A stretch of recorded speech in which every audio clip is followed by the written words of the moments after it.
亲爱的观众朋友们，大家好，欢迎大家来到天津卫视大型情感节目《爱情保卫战》。接下来呢，我们就要掌声的有请我们今天来到节目组求助的两组嘉宾，跟各位老师说一下，今天来的这两组嘉宾很有意思，他们是一对亲姐俩，就是姐姐的婚姻也遇到了问题，妹妹的也遇到了问题，所以来求助我们帮忙。我们希望通过我们今天老师给他们支招，能让他们两组家庭都能和和美美、快快乐乐、团团圆圆的。来，掌声有请他们。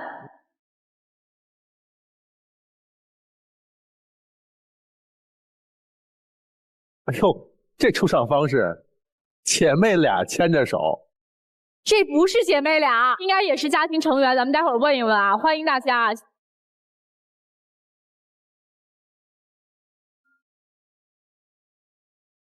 姑娘，你是姐姐还是妹妹？我是姐姐。你是姐姐对吧？对。那你来帮我们介绍一下台下的这个家庭关系。最边上这位是我妈妈，中间那位是我妹妹，然后南侧是我妹夫。哦，这是妈妈今儿来给俩姑娘撑腰来了。你来吧，那我们就先听听姐姐的故事啊。首先要疗愈的是本期第一对情感嘉宾周先生，33岁，来自吉林，职员；周女士，33岁，来自吉林，全职妈妈。他们究竟遇到了怎样的情感困惑？你现在的生活状态是什么样子的？他呢，每天也不顾家啊，不顾孩子，天天只知道自己出去吃、出去喝、出去玩，我实在受不了他了。我咋不看孩子了？我一天看孩子多累呀！他一天除了上班，下班回来啥也不管，一天事儿的，成天挑我，他咋好意思挑我的呢？你心里最大的委屈和不满是什么？我不同意他创业，为啥不能找个班上呢？为啥又不听我的呢？为了这个家，为了孩子，我放弃了一切。我现在就想创业。在他多次的打压下，现在我已经失去了自我，我也不知道我应该怎么办了。我就想创业，难道错了吗？哎呦，我先问问周先生，您知道现场今儿丈母娘来吗？哦，知道。知道哈。录这个短片的时候知道来吗？哦，知道。那您够敢说的呀，说的那么冲。来吧，看来二位是因为创业这事儿起了一些争执，对吧？对。那咱说说咋就反对人创业呢？你说吧，像在我们这个年龄吧，上有老下有小的，而且呢，之前吧他创过一次业，已经失败了。现在吧这些年刚刚把这外债还完，所以呢，我不想再去创业。就因为一次失败，就终身否定我了。目前是。这是一朝怕蛇咬，10年怕井绳啊！哎，我正想说这句话。你第一次创业干啥了？第一次创业大概在我儿子3岁多的时候，然后跟我小妹2个一起开了一个服装店，干了能有1年左右吧。确实是因为大环境影响不太景气，然后后来就退出去了。但是我这1年也一直在坚持啊，也不是说我开着玩的，随意的就不干了。你吧就没有这个生意头脑，你知道吗？你不适合做生意。怎么会没有生意头脑呢？这1年我付出多少，你看见了吗？你就这么否定我？我感觉吧，你吧就适合消消停停的找个班上就行了，对不对？经过孩子不好吗？非得为啥要创业呀？我只是想挣钱，难道我挣钱自己花呀？我不也是为了这个家吗？你挣着钱了吗？啊，进服装的时候你连进服装钱你都没有呢啊！你找我上我这借啊，上妈妈那儿借，妈当时她在没在你那儿借？借了。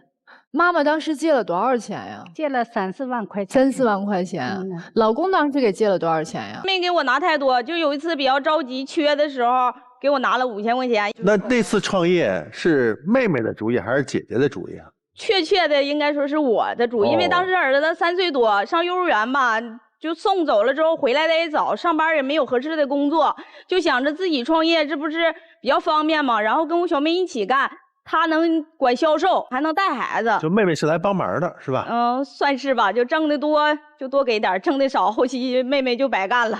您说评委老师真的，他做那个服装店，总共加起来能有10平方那么大，然后还得投资那么多，然后呢，你说你俩啊，讲话了，一天天说起早贪黑的，你俩钱没挣着，完了呢，还在老妈这欠了一堆外债，不是我给你还的吗？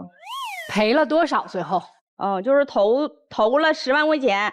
最后对调的话，就收回1半本金来。我就感觉我心里我特别不满，对不对？那你说我辛辛苦苦就这一次创业就永远的否定了吗？那成功都是从失败开始的。讲话了，咱30多岁就这么安逸了，那你就不知道哪次创业就成功了？前几年的时候还有个早餐店呢，我说咱俩一起干。你也不同意。你都根本没有那头脑，你说你还要干早餐店？那时候吧，确实我们表姐那边有一个早餐店，她呢就一心八火的就想把人这早餐店盘下来。确实，那个早餐店吧，看着是挺挣钱的。自己家亲戚呢，他还能骗咱们吗？一年挣多少钱？不比你上班挣的多的多了。他就非得要干这早餐店。那时候吧，有老大还不大呢。你说天天他要干早餐店，他呢还得经过这老大，让我自己去干这早餐店吗？那你说起早贪黑，那早餐店每天早上凌晨讲话了1、2点钟想着你雇个人，然后送完孩子上学回来就跟你一起干了吗？那不是想着多挣一点吗？送完孩子回来，早餐店就已经歇班了，因为大家吃完早餐都上班了。是呗？你说评委老师，你说他说这是不是有点不贴合实际呀？反正咱这不是没干吗？最后不是听你的了吗？对吧？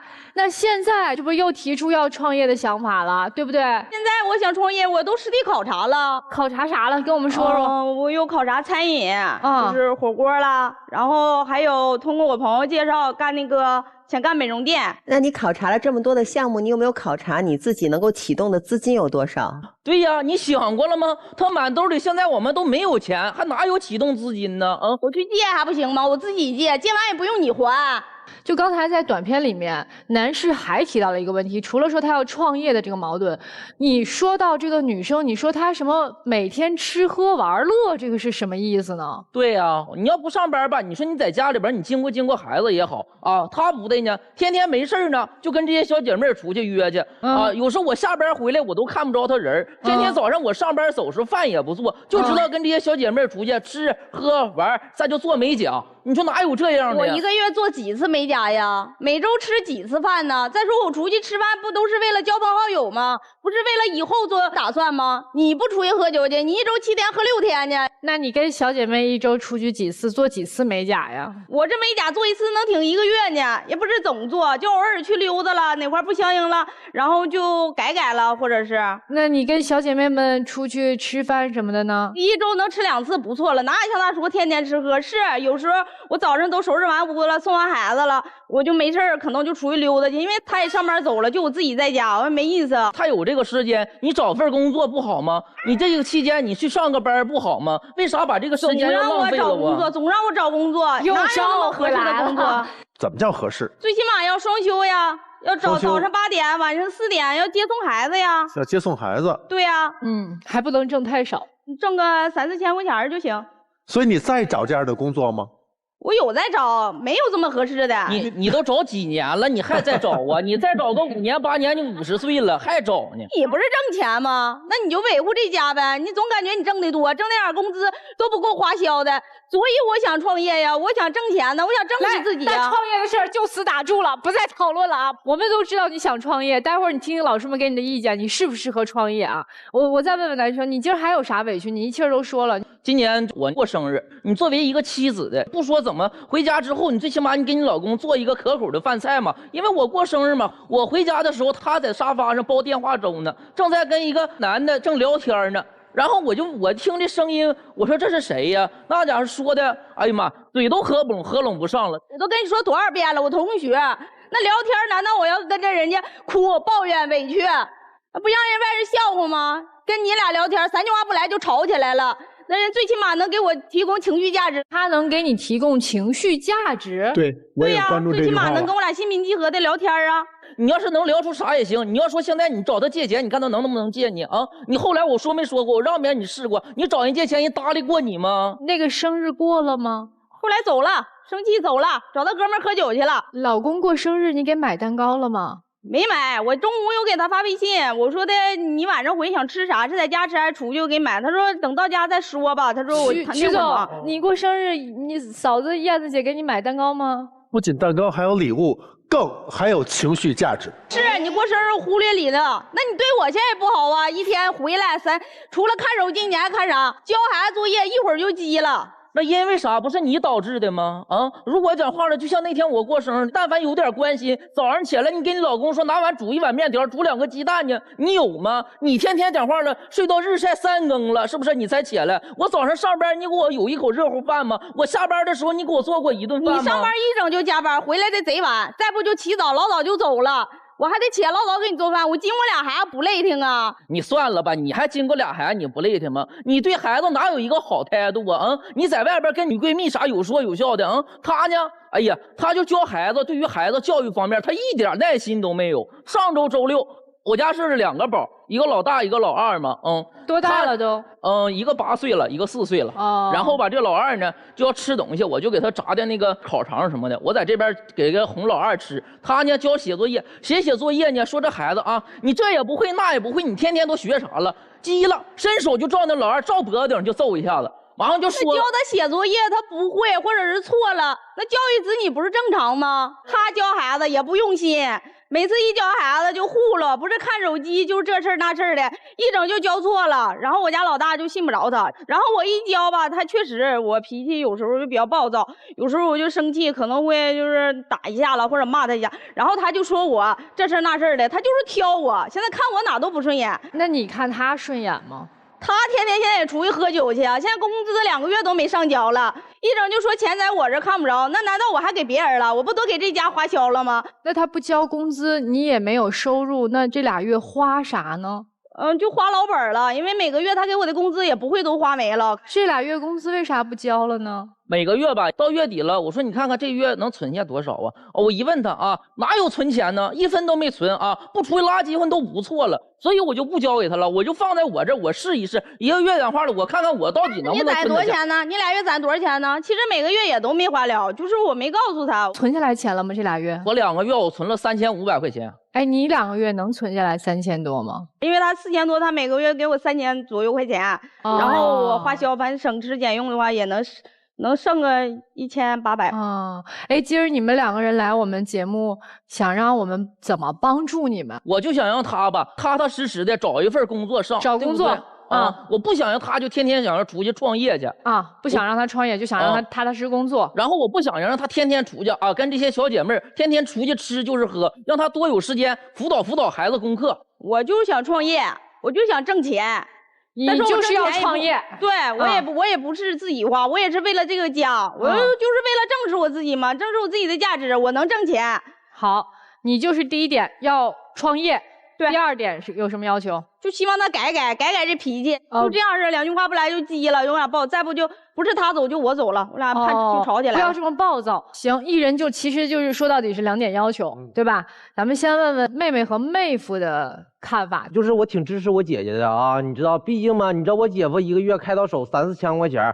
然后之后你说的干剩，你就剩1000多块钱，孩子也不用你照顾啥的，你就为啥就不能支持我大姐呢？创业呢？如果是一下子创业创成功了，总比1个人支出强吧？啊，你1个月挣3、4千块钱够干啥的？我想说说啊，怎么跟姐夫说话呢？不是，我就是有啥你就说啥，我不是说这么训我姐吧？你小心一会儿你在上面，你姐夫回来训你的啊。那妹夫，我问你啊，就是你1个月挣多少钱啊？老师不能问他1个月挣多少钱，应该问他1年挣没挣多少钱。哎呦我去，这里有故事。哎呦，这也是怨气挺大的。所以你是觉得大姐创业是支持的，对吧？对，我支持大姐。你还支持大姐？一会儿我再说说你吧，我不同意我大姐创业。我感觉一家子，我感觉我姐就应该消停在家看看孩子，毕竟2个孩子，老大需要辅导，老二需要照顾，哪个孩子能缺了母亲呢？你一个女生，你踏实稳定在家照顾孩子多好，我姐夫挣钱够维持家用就可以了呗。他们你知道就是总寻思你知道平平稳稳过日子啊，我和我大姐性格一样，趁着年轻多努力，然后说不定一下子就起来了。关键姐姐努力的代价是妹妹得白干。我不太同意我姐创业，当时我俩一起创业的时候，我大姐多难我也看见了。那你觉得姐姐是不是应该找个班上？对，妈妈您怎么看这事儿？我也不想让我闺女出去创业，我就想过平稳的日子，一个女的出去抛头露面也不太方便。那个姑爷也有一些小问题啊，因为女儿不是也说了吗？说这老出去跟朋友吃饭呐、聚会呐什么的。那是我闺女不对。我终于知道你今天怎么敢在这儿趾高气扬的开场短片里边就那么说，有底气，有丈母娘给撑腰了在这儿。他们的思想都比较老旧。丈母娘是不是对你特别好？怎么说？我丈母娘吧，就跟我亲妈一样，无论有什么事儿了，可比说我今天说用点钱啥的，我跟我丈母娘说，非常支持我。要如果换成她姑娘的情况下，我丈母娘不会借她都。这碰上个好丈母娘哈！哎，来吧，接下来让各位老师给你们支支招。不，姑娘，我就问你2个问题啊。你刚刚说大环境影响，所以你服装生意做不好。对，那大环境影响下，还是有很多人赚到钱了。你觉得在这个大环境下面，到底做什么能赚钱？火锅店呢？餐饮方面呢？火锅店现在我知道的，开100家能关90家，那是因为他们没做好。那你怎么做？搞活动，线上推广。请问线上大概多少钱做一次推广？可能是几千吧，我就大概了解几千推到哪个位置？在哪个平台推？哪个平台大概多少钱？那倒没了解这么精细。那你是要做创业的人，你连这些情况都不清楚，你怎么创业？我还没考察到那方面呢。不是考察，这叫学习。我觉得现在你身上最大的一个问题是你不具备学习能力。像刚才你说一个问题，你说我孩子早上就去送去学校了，下午4点接。如果早上8点送孩子去学校，到下午4点，你有8个小时时间，请问你用了多长时间来去听课学习、去看书？你没有吧？所以我觉得你不如反思一下，如果你真的想赚钱，努力去学习，真的把我刚才说的这些问题，包括我还没有说到的很多问题，全都研究明白。我觉得你真的可以得到你老公的支持。但是同样作为先生来讲，我觉得你刚才有一个事情说的非常不对，就是你说你能做什么，这句话是很贬低的。我觉得是你在贬低你的选择，因为他是你选的人。如果他真的想创业，你不如跟他讲说，哎，老婆，你这个心很好，你想帮家里赚钱，那好，我们不如一起来研究一下，我们怎么能够做到这个事儿。可是早餐店也好，服装店也好，包括他现在想做的事情，你全是否定了他这个人。就像他说的一样，可能这个家我感受不到温暖了，我感受不到关心了。你们共同去研究，这才是夫妻齐心。就会打压我，在孩子面前也是，就说你也一样嘛，说我啥也不能干。其实老师真的是他是在你这心平气和的说，他要跟我在就2句话没等说完呢，啪就门一关，摔门走了。我们不管过去你们是怎么去沟通的，我觉得现在的沟通是，如果夫妻2个能好好的平静下来，一起去商量，这才是未来你们应该做的事情。如果说啊，咱们女方想去创业的话，你们现在有积蓄吗？还是去借钱？这是一个法律问题啊。没有积蓄。那我们现在要保护你老公了。比如说你现在借了10万，借了20万，借了50万，那么在我们司法案例里边，他会把房子也会抵押出去的，最后房子也没了，你最后最严重的会人财两空的。你那个时候为了保护2个孩子，可能你老公要跟你提离婚了。你这个你想到了吗？你不能说我创业我净想好的，我肯定能成功，万一失败怎么办？你不可能，比如说你跟我借了，最后你说我隔离了，就我老公和我孩子一点问题没有，我出来当老赖，对不起，做不到，这是不允许的，法律是不允许的。孩子也会受牵连的，如果是老赖的话，就算是离了婚，这孩子也会受牵连的。一定记住，你的风险很大。我感觉你们现在已经非常危险了。就是刚才我捕捉到一个信息，外边有男同学有这个情绪的输出，是吧？男方是非常介意的。然后你打扮的越来越好，你长期出去，我不知道是和谁一起去吃饭了。万一说哪天正好碰见一个不是那男同学，一个其他的同学，坏了，误会就产生了。所以说你们现在已经很危险了。从我一个专业的一个婚姻律师角度来说，很危险了，及时收手，尤其在情感方面不要再伤害男方了。但是你关于创业吧，他绝对是一个不撞南墙不回头的人。我的意见是什么？就是咱们男方，我们适当的啊，比如说有一点积蓄了以后，或者有一点外债以后，我们有一定期限，比如说我就允许你在10万的范围之内，你赔也好，挣也好，你可以去试一下，但是不要像我说的扩大了。你说10万、20万、50万、100万，完了我把房也搭出去了，最后你们的感情是必然破裂。我觉得刚才董律说的，你们俩还真应该好好的想一想。在我一个女性的一个视角来看啊，可能没有董律那么理性。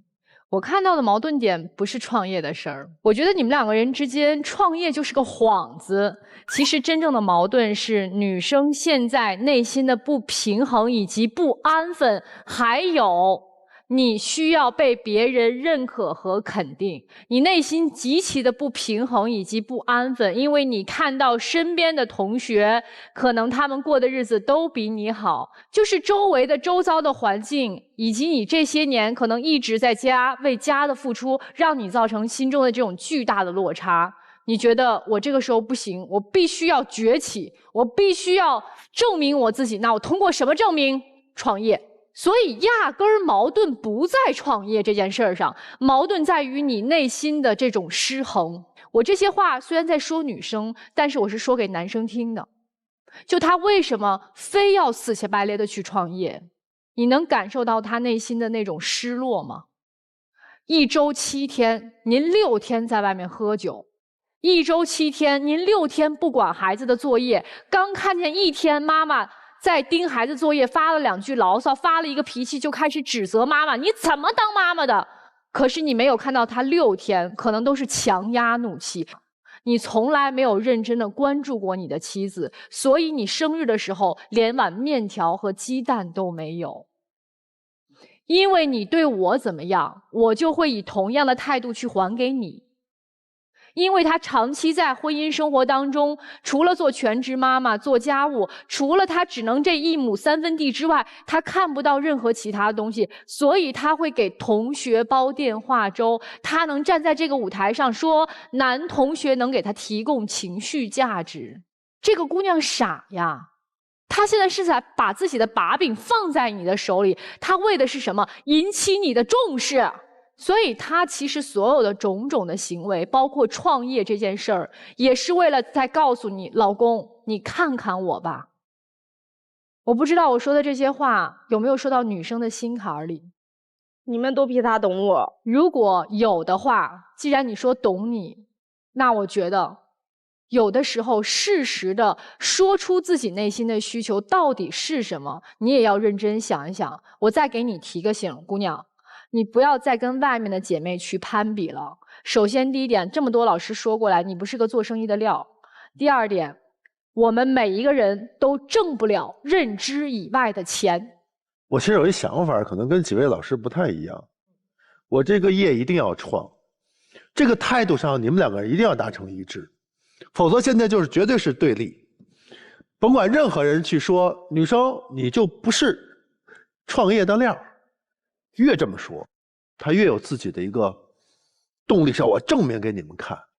因为在过去创业的经历当中，其实女生付出的蛮多，女生绝不是整天在家无事可做的那样的人，她绝不是说就靠着老公我就可以安心踏踏实实做全职的太太了。但她为什么现在表现得成这样？因为她心中有一个种子始终没能够去实现，她始终认为我只要再往前努一点力我就能成功了。但你为什么要把我按在黎明前的黑暗？这颗创业的梦，他认为只要我能实现，所有的问题都解决。这火山你越压是压不住的，你必须得倒，必须得输。所以说你一定要踏踏实实的能够和老婆去想，我创什么样的业，什么时候去创，我们要做什么准备，你得帮他去出谋划策。否则以他的性格来说，他太直了，他就觉得被很多周边的朋友表面的现象所迷惑，觉得哎，我只要做件事你们说好就一定好。但你要做什么，就帮他出谋划策呀。你的冷静在哪里？你的考虑周全在哪里？这会儿都要用啊。反而你现在做的是一个我觉得缺乏考虑的事情。我就不让你创业，我钱我就不给了。怎么？他是一个大人啊，他是一个成人啊，他的梦想，他内心的需求是有的呀。所以说，好好商量。这个业我觉得可以创，但是什么规模、什么投入、什么时间，做好什么准备，你们夫妻商量着来，好不好？好的。在商量当中，很多家庭的日子就过好了。在一个家庭当中，对错不重要，开心才重要。我觉得首先刚才有一个特别大的矛盾，但主要集中在一点，就是家务劳动不赚钱。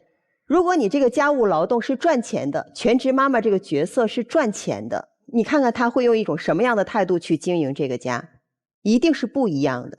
一个家庭的功能有很多，不仅仅是经济支持，还要有情绪价值的支持，还要有抚育孩子的支持，还要有家务劳动的支持，非常多。他除了赚钱这一点上没有被看到以外，他没有感到自己的价值感以外，其他所有东西都被漠视掉了。所以如果你能够觉得他的这些价值是要被认定的，那要么你就在语言上感谢他的付出，要么在行动上分担他的付出，要么就把你的工资拿出一部分给他，不是说全家一块用，而是告诉他这是你这个月该拿到的零花钱。所以我觉得，如果你知道你还能做什么，你就去做它，那么就一定可以突破现在这个状况。他在努力，他也在努力，但是你们都没有看到对方真正需要的东西。他没有底气，你没有经验，但是都太急了。现在有一个话术叫做二手生活，就是把你认为他该过什么样的生活直接告诉他，你就这么做吧。那他的感受被你放在哪里了呢？所以我觉得，如果真的闯过这一关，两个人各自做自己该做的事儿，彼此支撑，那这个婚姻如果真的能够实现相互成就的话，它会好到一个让你们想象不到的地方。但如果做不到这一点，那我觉得你们两个也都知道答案是什么。但我会祝福你们，因为你们能力都在。接下来咱听听妹妹和妹夫的矛盾，你俩坐那儿歇会儿好不好？也缓缓神儿，想一想老师们刚才说的话，好吧？来，我们交换一下位置。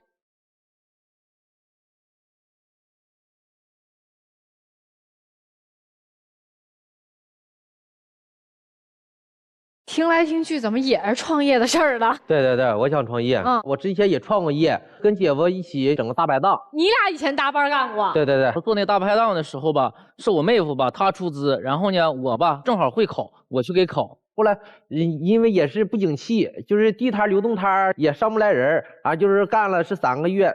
为自己的不努力找借口，后期为啥不干了？那不是因为给考试开钱都开不出来，给人考试辞了解不去的吗？自己还感觉自己付出可多了，最后呢投那钱1分都没看着。我和姐开服装店，至少还能看着点回钱，你这呢1分没看着，然后还总嫌我挣的少。你挣的钱啥的，你都够你自己花就完事儿了，我也没指望你知道你帮助我啥啊。现在你们2个人其实相当于是媳妇儿一人挣钱撑全家是吗？没有，他挣的钱吧，你就咋说呢？他今天挣1000了，他明天就能花2000，这个买呀那块买呀，天天快递老多了。那你们的这个生活开销怎么办呢？生活开销自己手里有积蓄，然后还有跟公公婆婆离得很近，平常公公婆婆也搭一把手。完了之后在我父母那嘎达吃，完了之后吧，我就是自己现在也是买二手车啥的。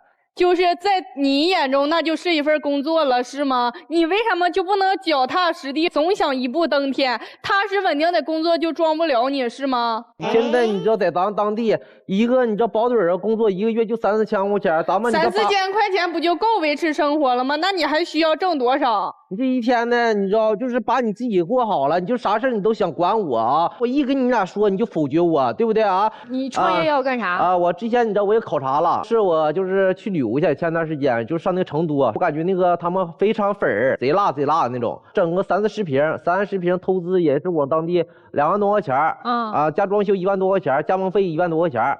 就能把这个门市店直接就能支撑起来。这个店我不同意，不同意在哪儿？店还没等开呢，我后厨得雇俩人，前厅雇1个人，我是不能干活去呀。哎呀妈，那多累挺，那能符合你这老板身份吗？咋我不干活，你干活去啊？你不想雇人吗？你打算自己去干去了吗？我要问问你，你现在你看孩子，你也没有时间，对不对啊？我所以说嘛，我必须我得雇洗碗的，然后更何况你洗不了碗呢，你这不是洗衣精过敏吗？那谁洗啊？在家压根也没开过火，除非我儿子饿了时候，他给我儿子做点饭。不是，你说这话说的像碗都是我洗，家务都是我做，闹了半天是他过敏不干，然后你们家是压根不开火的，对吧？对，我家压根没开火。那你想这个创业的这个事儿，你们俩现在有这个积蓄吗？有积蓄。是你们俩共同的这个积蓄是吗？对对，共同的。这不属于共同的呀，这是我结婚他给我的彩礼，属于共同积蓄吗？你们结婚几年了？能说吗？结婚4年了。那很遗憾啊，彩礼从法律规定上来说，彩礼就是男方为了达成这个婚约结婚，去给女方或者女方家里的一个赠与行为，那么当然就是女方的了。但是你别忘了后边还有但是，我们叫混同。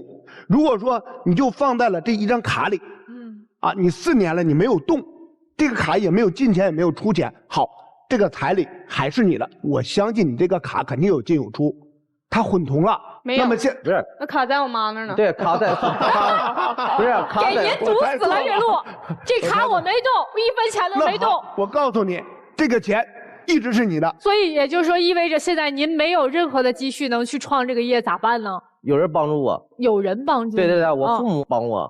你父母支持你创业吗？对对，我父母支持我创业的，但是吧，你说他不支持我。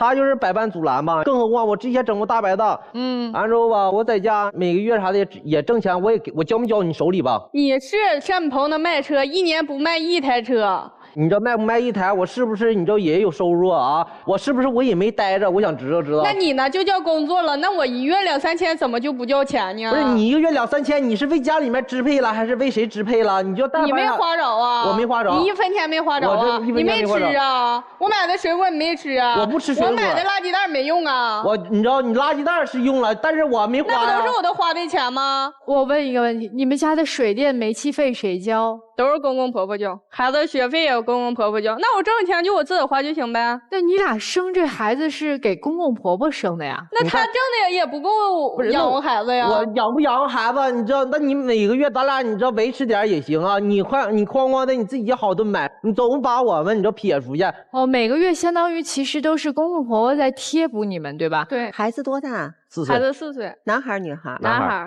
今天来我们节目，这个你们俩。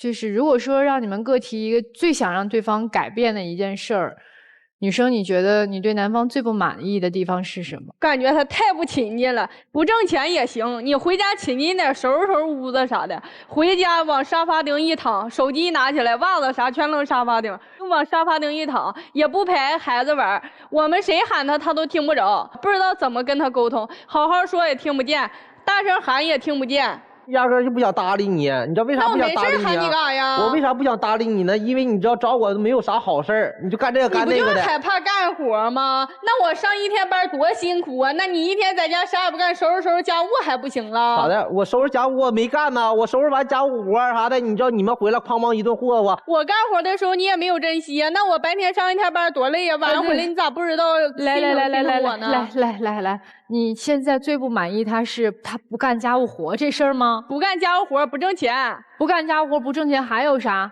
改这脾气呗，一说话就激呢。改这脾气啊，那还对他有啥不满？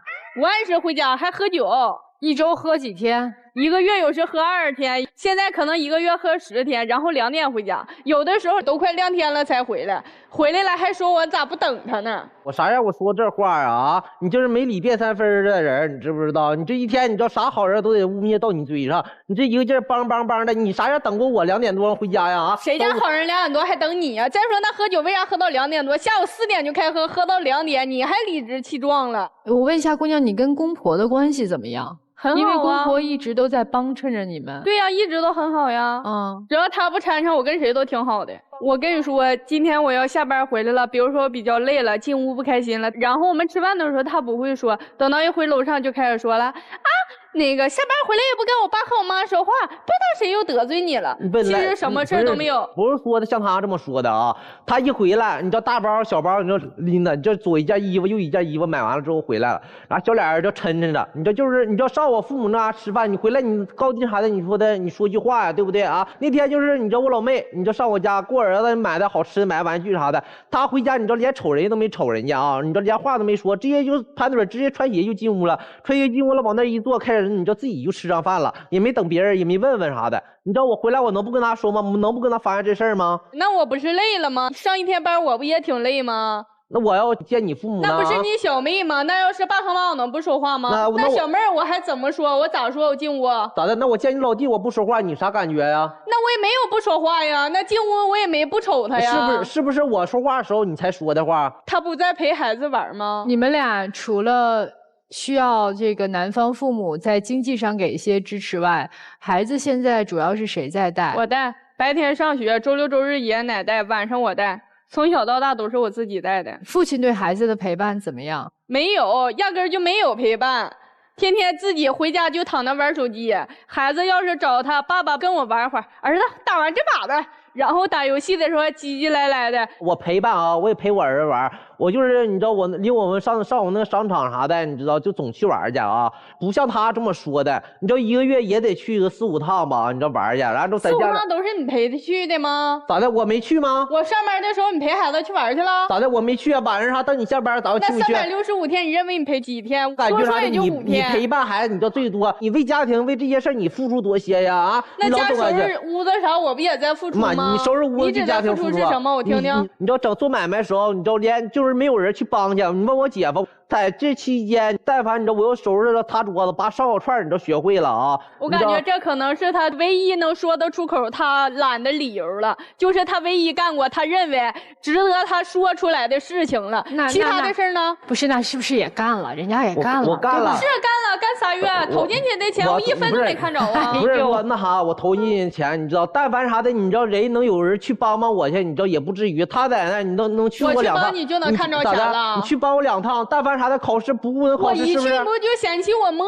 叽吗？来，咱们最后就一点啊，你们2个人今天各自提一个要求。我就想你知道创业。好，同意你创业，需要资金上的支持吗？对的，需要资金上。意思就是把当年的彩礼钱拿出来支持你去创业。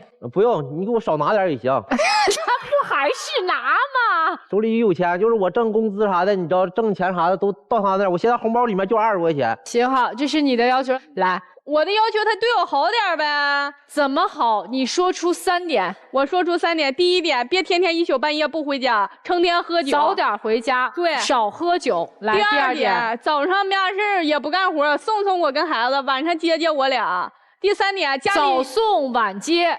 第3点。完了之后家里有活能干点就干点呗，不需要你都干，那至少眼里有点活干点家务活。如果这3条他全做到了，你那3万块钱给吗？我可以跟他一起干，不能就给他让他自己干。哦，你还能陪他一起去创业？对，来。咱们这样，先听听那个大姐和姐夫，听完你俩的事儿有啥想法？我吧是啥，挺支持就是我妹妹的。我感觉吧，她应该就是啥，找一个安安稳稳的工作。像他家吧这个条件呢，而且就是不说比上不足，比下有余吧。我感觉没有出去折腾冒这个风险，一旦你要是赔了呢，对不对？所以我不赞同她出去创业。我支持我妹夫创业，我认为他20多岁年轻小伙应该出去闯一闯去，不应该这么安逸。阿姨，我也同我老姑创业，因为我老姑娘在家有点娇生惯养，有点任性。哎，我一会儿也想说这个，是吧？我想让我老姑出去闯闯，因为20多岁也不像说的岁数大了，说的赔不起啥的，也可以出去，闯闯业去。您对这俩姑爷是不是都特满意呀？对，我大姑人脾气好，性格好，我老姑人呢也特别好，特别懂事儿。基本不跟我老姑娘那么太一样的。我天哪，这俩姑爷碰上一好丈母娘啊！妈妈对你特别好是吗？好，确实。然后就是我老丈母娘啥的，我就是上她家一吃东西去，你知道必须都得给我整好的，真的。那你偷偷的管丈母娘借点钱去创业去？支什么招呢？在这儿，妈妈是好妈妈。闺女是好闺女，女婿是好女婿，但这个家好像各自都好了，但这个家不好了。我可能会觉得你们2个过不长，即便你陪你老公创业，我也不会觉得你们的创业能成功，因为你们家没有真正的主心骨。一个好的家庭经营，它一定有一个主心骨，就是2个人观念是一致的。如果一个创业或者一个公司的经营，2个人的心思也得是一致的，至少是互相配合的。我先说一下男生吧，你太懒了。我只说一个点懒，烧烤是姐夫来帮忙的，然后后厨是有帮工的，前台是有小妹儿的。那你是干嘛的？如果你把店稍微做大一点，可以请1个帮工到2个帮工，那是因为店做大了，没办法，必须得找人了。但是你们都是做小本生意的，小本生意就得靠自己勤快，嘴勤快，手勤快，眼里有活。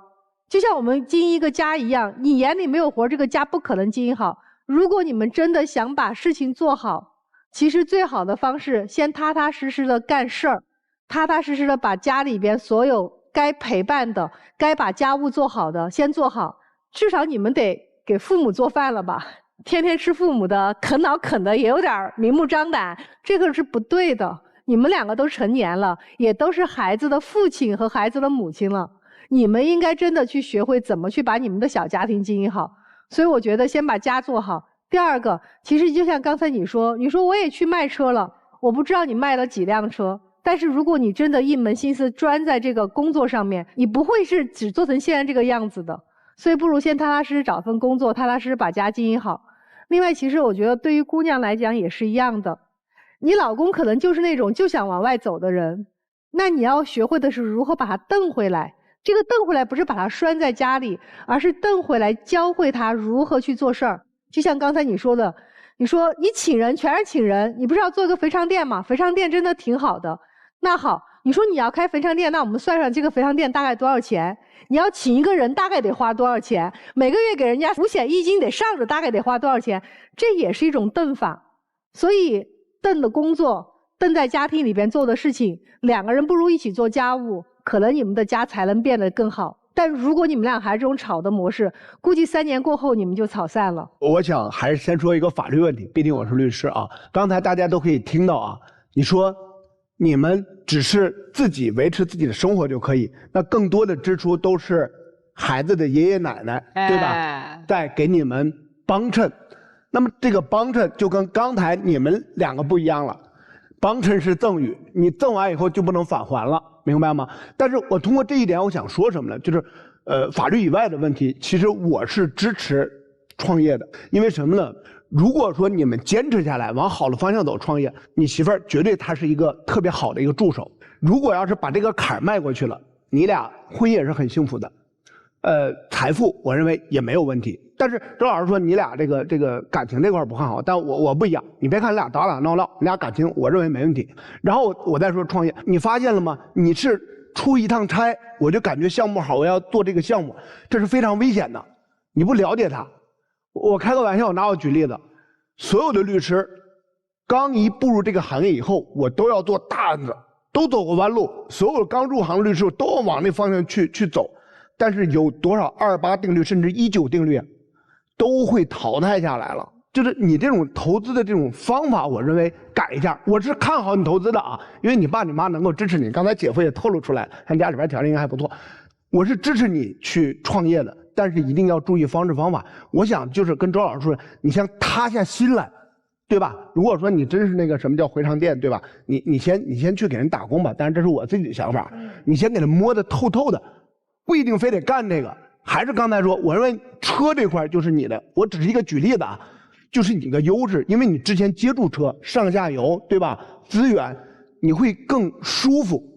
只要你往上一走，你就记住了，你爱人绝对是你特别好的贤内助。你俩是2个没长大的孩子，没有任何的责任心。你们俩之所以现在婚姻能够维持，不是你们2个人维持得住的，是你们双方的父母都在帮衬着。孩子生完了以后，不是自己在管，说白了，你们在经济上的压力没有给到你们，是有人在拖着你们的。如果有一天父母这双手不拖着了，你俩会一地鸡毛，打得鸡飞狗跳。现在看似和睦的这样的一个风平浪静的景象，是因为背后有父母在支撑。你想想，你俩有一个人在为这个家谋1分钱吗？孩子的学费、孩子的生活费、孩子的吃喝拉撒，全都是爹妈在供着。所以你们2个人的日子其实还是像单身一样，你们俩说白了就是在一个屋檐下的室友。所以我觉得你们现在面临的不是创业的问题，你们现在面临的是成长的问题。先学会如何当父母，承担起婚姻的责任和你们2个人父母的责任。长大了之后，我们再干大人的事儿。如果还都是孩子的话，见过哪个孩子创业成功的呀？天天还在管爹妈要奶吃的时候，他能去创业吗？趁着你们还年轻，趁着你们还有试错的时间和试错的成本，多武装自己，让自己先成长起来，未来的路他才能走好。你们俩绝对不能创业，很明显，男生不能吃苦，没有吃苦的劲头的人怎么能够创业成功呢？女生也一样，觉得自己我挣钱，我稳定的工作，那接送孩子你得来，家务你得来，也吃不了苦。第二，好像你们有共同的存款，好像，但实则这背后是什么？你们压根儿就这钱就不应该存下，就存不下来，因为背后是你们父母在给你们支撑，所以你们一点压力没有，创业一点危机意识没有。我有钱我拿去创，拜托，如果真的这个家是你们在经营的话，你们能有多少钱留下来？女生大手大脚的花钱，男生1年只卖1部车，够努力吗？有危机意识吗？连家这个业都守不了，你创什么业呢？你现在你本身这个家业你们就保不住的，看似风平浪静，好像不愁吃喝，实则是什么？漏洞百出，谁在给你们补这个漏呢？你们的父母。第三，最关键的，你们俩在很多意见上都不能达成一致。拜托，你们一起创业，合伙人得目标一致，得能够理念一致，并且能够有效沟通啊，否则俩老板，然后就别说创业挣钱了，你们自己达成意见一致的能力都没有啊，没有沟通能力啊。所以现在你们先守业吧，好不好？先把家里这些事儿给捋顺了。第一，能做到有效沟通，不吵架不置气，咱们解决事情。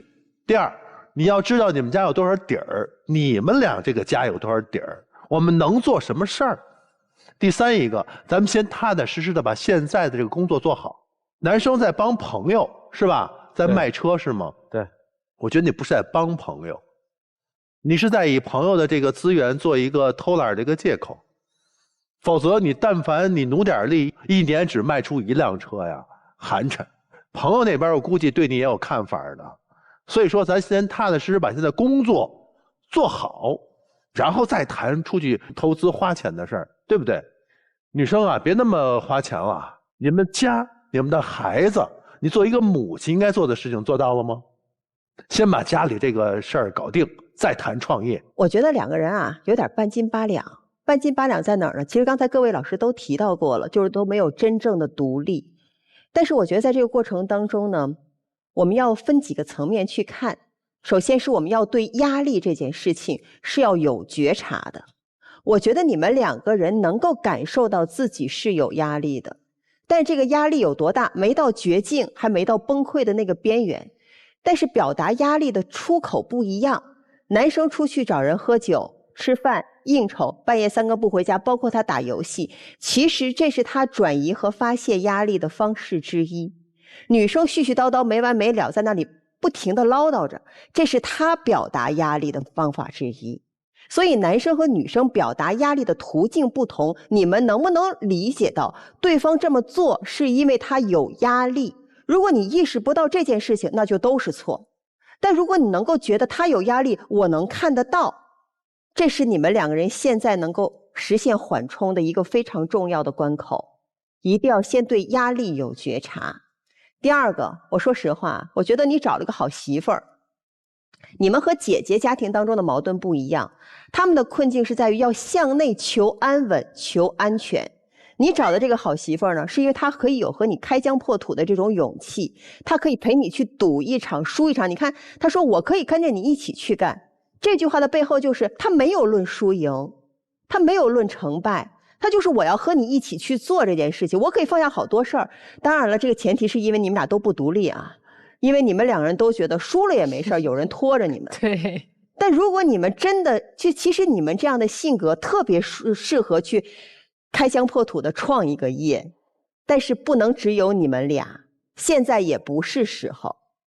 你们要先等一等，等到什么时候成熟呢？就等到这个家庭当中所有的开销都由你们自己一己承担，并且能够实现你们作为子女的赡养义务的时候，你们可以有资本去赌一场。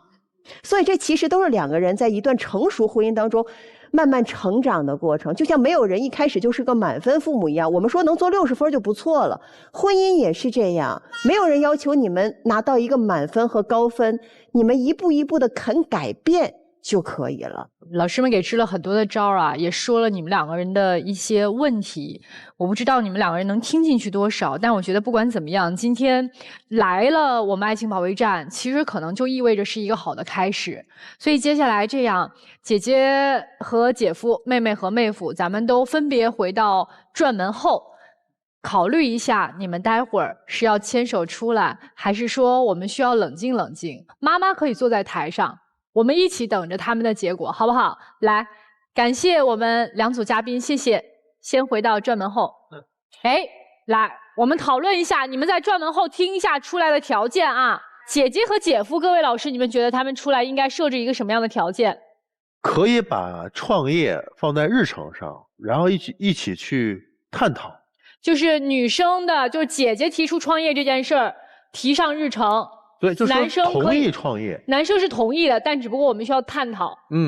第一组姐姐和姐夫听好了啊，你们2个人牵手出来的条件是，这个创业的事儿可以提上日程，2个人共同商量。如果姐夫同意的话，你们就出来。如果姐夫现在还是一门心思的觉得说他就压根儿甭想了，对，你们就可以冷静冷静，咱就不出来了，好吧？妹妹和妹夫2个人出来的条件是，如果你们2个人能够共同协商，安安稳稳的都工作，先找个班儿，踏踏实实的上，我们暂且把创业的事儿往后搁置一下，往后延一下。如果你们2个人都同意的话，那就出来。如果妹夫觉得不行，我明儿我就必须得创业，你不给我钱，我也得找我妈去要。你必须要干这个事儿的话，那你就再冷静冷静，咱也就不出来了，好吧？那接下来咱们就一组一组的看结果，好不好？我们先要揭晓的是姐姐和姐夫他们的结果。在开门之前呢，要提醒一下电视机前的观众朋友们，登录优酷视频去观看节目的完整内容。好啦，接下来咱们一起来揭晓答案。3、2、1，请开门。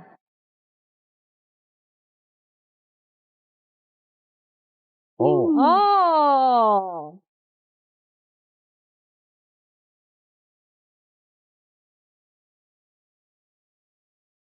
来，2位怎么想的？可以说一说。我是这么想的，刚才吧，各位老师们也说了，我自己吧，多少也承认了，我自己也有自己的过错，可能吧，我对他的关心和理解也不够。如果呢，他真心想创业的情况下呢，到时候吧，我们可以坐在一起商量商量，是不是？如果他真想创业呢，到时候吧，我呢，好好考察好他，我陪陪他，对不对？确实是做个哪个行业，我到时候呢，我一定去支持他。我也是做的之前有很多不足，把所有的精力都放在创业上了，就是想证明自己，有点急于求成了。和我老公俩就是沟通这方面也确实欠缺，平时也比较急躁，可能是他对我的关心不够吧。以后他对我关心好点，就是多沟通，但是还是想创业。没关系，不着急。我觉得感情好了，什么事儿都有的谈。来吧，接下来的时间交给你们，一起进入浪漫30秒。其实，我希望吧，以后吧，有什么事儿咱们坐在一起沟通沟通。希望咱们以后的生活更加努力。好。好，请亮灯。你们2个人坐那儿，咱们一起等等妹妹和妹夫，好不好？哎，好的。既然是一家人来的，咱们待会儿一起走，好吧？好的，谢谢各位老师。陪陪老妈。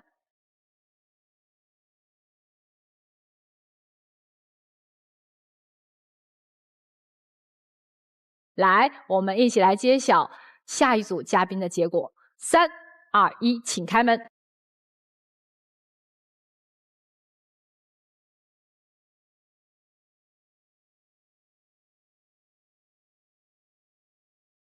这俩其实还真的20多岁都还是孩子呢。姑娘咋想的？我以后我俩多沟通一点，我少发点脾气，改变一下我。如果他可以好好的，我俩也可以一起创业。咱先把你们的小家日子自己过好了，尽量能够承担起你们该承担的责任，这也是成长的一个过程，对吧？因为你们现在确实年轻，20多岁嘛。希望你们的日子红红火火，好不好？好，来，接下来的时间交给你们，进入浪漫30秒。行不行？咱就啥事多沟通沟通。你知道这个人，你知道急闹啥，那个人也该急闹。行，以后我也少急闹点，多听你说的。好，请亮灯。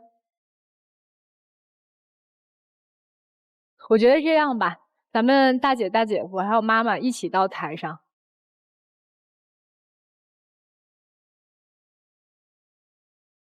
我觉得整个的大家庭是紧密相连的，就是亲情在你们的家庭当中，它是流动的，爱是流动着，对吧？妈妈爱2个孩子，2个女婿都爱着妈妈，所以我觉得有这样的一个主心骨在，家不会散。家有一老，如有一宝。您这一保真的是他们所有人的支撑，但是也希望孩子们能够惜福啊。今天非常感谢我们一家5口来到我们的节目，希望你们的日子和和美美、团团圆圆、幸幸福福，祝福你们，谢谢你们。好的，谢谢田老师。这边请。